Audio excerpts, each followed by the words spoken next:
आप सभी को गुड मॉर्निंग। आज हम बात करेंगे वाक्य शुद्धि के बारे में। किसी ना किसी भर्ती में, यानी ऐसी कोई भर्ती नहीं है जिसमें वाक्य शुद्धि हमें नहीं पूछी जाती हो। एक वाक्य दे दिया जाता है, उसमें शुद्ध और अशुद्ध छांटने के लिए बोल दी जाती है इसमें किस प्रकार की अशुद्धि, या फिर 2-3 वाक्य दे दिए जाते हैं, उसमें यह पूछा जाता है कि इसमें से कौन सा वाक्य है। हम लोगों को इसके बारे में विस्तार से अगर किसी भी चीज़ की एक एक गहराई का अगर अध्ययन नहीं होगा, हमें पता मालूम नहीं होगा, तब तक हम लोग बता नहीं सकते कि इसमें किस प्रकार की अशुद्धि है। तो आज हम इस क्लास में बात करेंगे वाक्य शुद्धि की। हमारा आज का टॉपिक होगा वो होगा वाक्य शुद्धि। वाक्य शुद्धिकरण किसे कहते हैं कि जब किसी भी वाक्य में व्याकरणिक नियमों का प्रयोग शुद्ध नहीं किया जाए तो उससे होने वाली अशुद्धि वाक्यगत अशुद्धि कहलाती है। इस अशुद्धि को दूर करने के लिए जिन नियमों का प्रयोग किया जाता है उसे वाक्य शुद्धिकरण कहते हैं। जैसे मनीष सोमवार के दिन व्रत रखता है। अब इसमें सोमवार के दिन, अगर सोमवार आ गया तो दिन बोलने की क्या ज़रूरत है, तो हम ऐसा बोल सकते हैं वाक्य को। तो ये अशुद्ध वाक्य है। हमारा ये शुद्ध वाक्य क्या बनाएंगे कि मनीषा सोमवार को व्रत रखती है।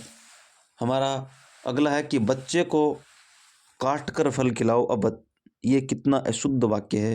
अब बच्चे को काट कर थोड़ी खिलाएंगे, फल को काट कर बच्चे को खिलाएंगे, तो हमारा शुद्ध वाक्य होगा ये अशुद्ध है। हमारा जो शुद्ध वाक्य होगा वो होगा कि बच्चे को फल वो काट करके खिलाओ। वाक्य अशुद्धि को मूलतः 2 कारण होते हैं। अशुद्धि होती है वाक्य में वो 2 कारणों से होती है। नंबर 1, पद क्रम, यानी पद का क्रम है वो आगे पीछे हो जाता है, उससे अशुद्धि हो जाती है। एक होता है वो पद संबंधी, हमें पद ही दूसरा रख देते हैं, तो ये पद संबंधी अशुद्धि हो गई। आज हम इस क्लास में हम पद क्रम संबंधी अशुद्धि के बारे में विस्तार पूर्वक से चर्चा करेंगे। एक एक चीज़ को हम लोग गहराई से पढ़ेंगे। हमारे लिए बहुत ही महत्वपूर्ण है ये क्लास। तो हम लोग शुरू करते हैं पद क्रम संबंधी अशुद्धि। सबसे पहले वाक्य में प्रयुक्त पदों का क्रम हमें ध्यान रखना होता है। कर्ता, सबसे पहले कर्ता का विस्तारक आएगा, उसके बाद कर्ता, उसके बाद कर्म पहले कर्म का विस्तारक, उसके बाद कर्म आएगा, उसके बाद क्रिया का विस्तारक और क्रिया आएगी, फिर पूरक का विस्तारक आ जाएगा और पूरक का विस्तारक और पूरक। जैसे हम लोग इसको उदाहरण के माध्यम से समझते हैं कि मेरा भाई संजय कांच की गोलियां बहुत खेलता है। अब संजय है, इसमें वो कर्ता है, और मेरा भाई यानी कर्ता का विस्तारक, हम लोग कर्ता को हम बढ़ा चढ़ा के बोल रहे हैं तो उसका विस्तार होगा मेरा भाई। अब कांच की गोलियां, यानी गोलियां कर्म है और कांच की ये क्रम का विस्तारक हो गया, और खेलना एक क्रिया है और बहुत है वो क्रिया का विस्तारक है। क्रिया को बढ़ा चढ़ा के बोल रहे हैं। तो हमारा इस वाक्य को हमने अलग अलग टुकड़ों में बांट करके देखा कि यह कर्ता का विस्तारक है, कर्ता है, इसमें कर्म का विस्तारक, और ये कर्म है, क्रिया का विस्तारक, और ये क्रिया है।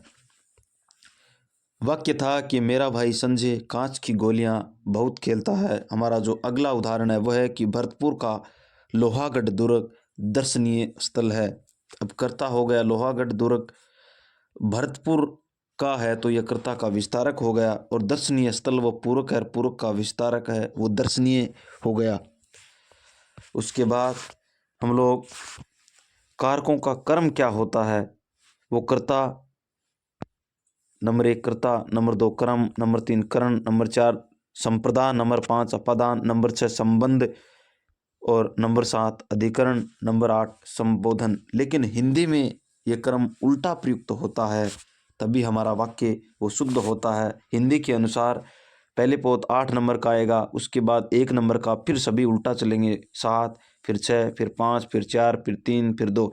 जैसे सबसे पहले संबोधन, अंतिम जो कारक है वो आएगा संबोधन, उसके बाद 1 नंबर का जो कर्ता आएगा, फिर उल्टा चलेगा अधिकरण, संबंध, अपादान, संप्रदान, करण, कर्म और क्रिया।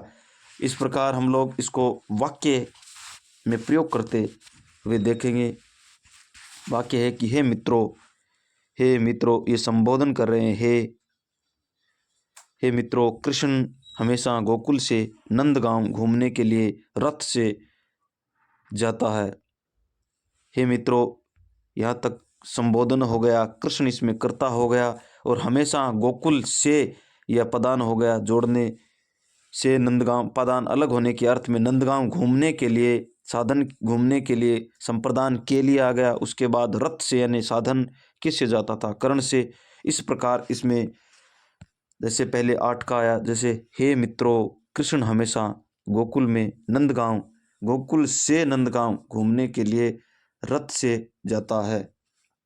उसके बाद जो तीसरा है वो है कि यदि किसी भी वाक्य में उपाधि और योग्यता दोनों दे रखी हो तो उपाधि हमेशा नाम से पहले और योग्यता हमेशा नाम के बाद प्रयुक्त होती है। उपाधि हमेशा नाम से पहले होगी और योग्यता हमेशा नाम के बाद में प्रयुक्त होगी।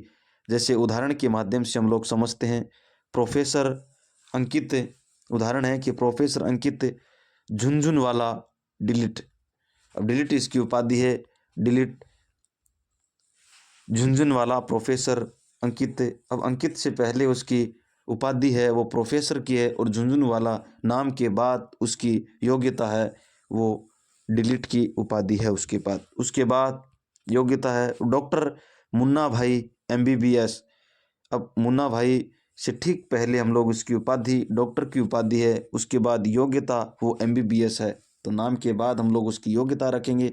यदि किसी भी वाक्य में स्थान, हमारा जो चौथा पॉइंट है वो है कि यदि किसी भी वाक्य में स्थानवाचक और कालवाचक शब्द हो तो कालवाचक हमेशा, अगर किसी भी वाक्य में स्थानवाचक और कालवाचक हो तो वाक्य में हमेशा कालवाचक हमेशा पहले और स्थानवाचक हमेशा बाद में प्रयोग किए जाते हैं।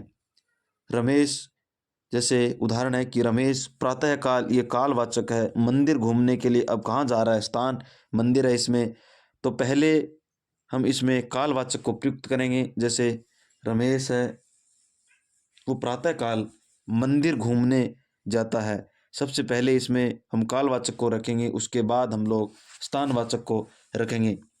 हमारा जो अगला उदाहरण है वो है मनीषा शाम 7 बजे, ये कालवाचक है, कहाँ जाता है, स्थान है, कार्यालय से आती है। मनीषा सायं 7 बजे कार्यालय से आती है।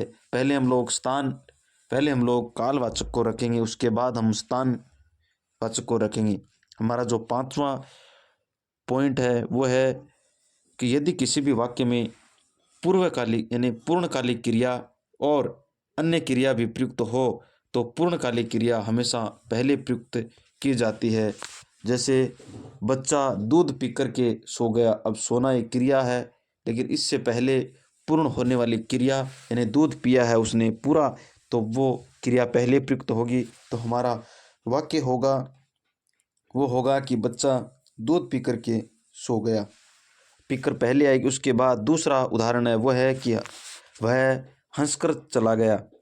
वह हंसकर चला गया यानी चला गया, उससे पहले पूर्णकालिक क्रिया है वो है हंसकर चला गया। उसके बाद हमारा जो 6वां पॉइंट है वह है कि यदि किसी भी वाक्य में द्विक्रमक क्रिया प्रयुक्त हो यानी 2 क्रम वाली क्रियाएं प्रयुक्त हो तो हमेशा तो पहले प्रयुक्त कर्म सजीव होगा और प्रसर्ग सहित होगा और गौण कर्म होता है, तथा बाद में प्रयुक्त कर्म है वो निर्जीव होगा, प्रसर्ग रहित होगा और मुख्य कर्म होता है। जैसे अध्यापक छात्रों को पुस्तक पढ़ाता है, अध्यापक है वो छात्रों को पुस्तक पढ़ाता है।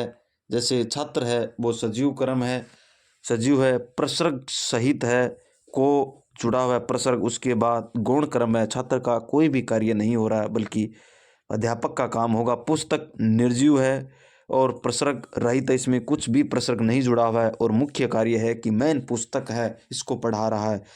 उसके बाद हम लोग जो 7वां पॉइंट है वो है कि यदि किसी भी वाक्य में सजीव कर्म हो तो उसके साथ को प्रसर्ग का प्रयोग होता है। निर्जीव कर्म के साथ केवल बजाना और बढ़ाना क्रिया आने पर ही को प्रसर्ग प्रयुक्त होगा। जैसे मोहन ने सोहन को पत्र लिखा, अब मोहन ने सोहन को पत्र लिखा, अब कर्म के साथ को का प्रयोग होगा।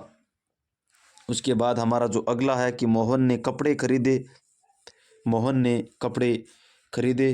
अगला है कि सजना ने ढोलक को बजाया, संजना ने ढोलक को बजाना, अब बजाने के साथ को का प्रयुक्त होगा। छात्रों ने झगड़े को बढ़ाया, अब झगड़े के साथ को वाक्य जुड़ा होगा। अगला हमारा जो 7वां भेद है वो है कि यदि किसी भी वाक्य का उत्तर हाँ या नहीं में देना हो तो उसकी शुरुआत क्या से होती है, क्या से की जाती है। जैसे क्या आप सभी ठीक हैं, इसका हाँ या नहीं में उत्तर देना होता है तो वाक्य क्या से शुरू होता है।